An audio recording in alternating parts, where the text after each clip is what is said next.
ট্রেনের আওয়াজ ছাপিয়ে শোনা গেল ঢাকের বাদ্যি। রাজধানী এক্সপ্রেসে এভাবেই ঢাক বাজিয়ে ট্রেন কর্মীদের মনোরঞ্জন করলেন বাবুল সুপ্রিয়।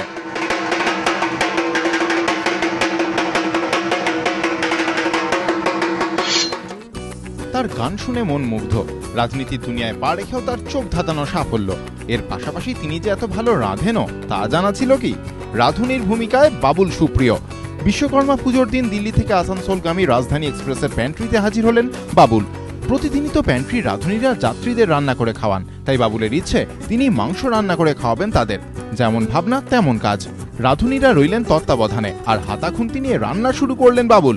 তেলে ঝালে ঝটপট নামিয়ে ফেললেন চিকেনের জিভে জল আনা পদ। আর বাবুলের হাতের রান্না খেয়ে প্রশংসায় পঞ্চমুখ রাজধানী এক্সপ্রেসের রাঁধুনিরা। এবিপি আনন্দ।